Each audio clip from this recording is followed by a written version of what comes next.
এই চুপপুক থেকে যদি জুলাইয়ের সার্টিফিকেট নিতে হয়, আমাদের সবার একসাথে নিষ্ঠায় করে যাওয়া ভালো। গণভোট এটা হচ্ছে একটা সংস্কার বাস্তবায়ন একটা প্রক্রিয়া।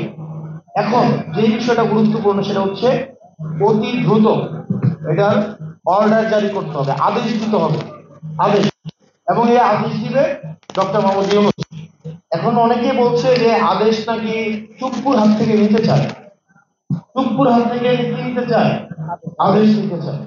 চিন্তা করেন, হাসিনার আমলে যার যার অধীনে এতগুলা, এখন এত মানে 2000 শহীদ হয়েছে, এতগুলা মানুষ আহত হয়েছে, এখন আমার বিপ্লবের সার্টিফিকেট নিতে যাইতে হবে কার কাছে?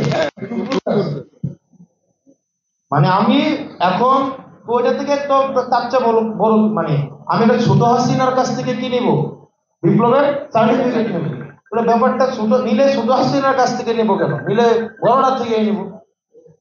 আসলে ওনারা বড়টা থেকেই নিতে চায় কিন্তু বলতে পারে না, এই কারণে কার থেকে নিতে চাইতেছে? চুপ্পুর কাছ থেকে। এই অভ্যুত্থানকে বিতর্কিত করার চেষ্টা। এই চুপ্পুক থেকে যদি জুলাইয়ের সার্টিফিকেট নিতে হয়, আমাদের সবার একসাথে নিষ্ঠায় মরে যাওয়া ভালো। আমাদের সবার একসাথে মরে যাওয়া ভালো। চুপ্পুর থেকে যদি আমাদের সার্টিফিকেট নিতে হয়, আপনি একবার একটা শহীদ পরিবার এবং আহত পরিবারের সাথে কথা বলে দেখেন তো। আমি ধরে নিচ্ছি, আমি বাপ, একটা আহতকে রাজি করাইতে পারবেন যে চুপ্পুর কাছ থেকে একনলেজমেন্ট চাই, রিকগনিশন চাই? একটা শহীদ পরিবারকে পারবেন? এটা এক ধরনের গাদ্দারি তাদের রক্তের সাথে। সেই জন্য অতি দ্রুত আমাদের আদেশ জারি করতে হবে, এবং কোনো অধ্যাদেশ না, কোনো অধ্যাদেশ না, কোনো এটা হতে হবে, এবং এই আদেশ অবশ্যই ডক্টর মোহাম্মদ ইউনূসকে জারি করতে হবে। এরপরে যে বিষয় সেটা হচ্ছে যে দিন শেষে আমাদের সংগঠনটাকে শক্তিশালী করতে হবে। একজন, দুইজন, পাঁচজন, 10 জন করে কিন্তু আমাদের সংগঠনটা বড় হবে না। কারণ এনসিপির জন্য ধরেন এনসিপি কেউ করবে, জন্মগতভাবে এনসিপি করবে, কেউ বিএনপিও করে না, সেই জন্মগতভাবে এনসিপি করবে, রাইট? তাও তো ওই বাচ্চাটার মাত্র কতদিন, 9 মাস হয়েছে।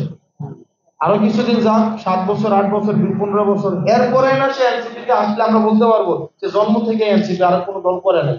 তো তার মানে কি? আমাদের দলে কাদের লিখিত হবে? আমাদের দলে যারা রাজনৈতিক ভাবে সচেতন, সামাজিক ভাবে গ্রহণযোগ্য, যারা এই অভিযানে অংশগ্রহণ করেছে, যারা বাংলাদেশের পরিবর্তন চায়, যারা বাংলাদেশের বিশ্বাস করে, যারা বাংলাদেশের 2400 বিশ্বাস করে, এই বাংলাদেশের স্বাধীনতা, সার্বভৌমত্ব, 71-এ বিশ্বাস করে, আমরা ওই মানুষগুলোকে নিয়ে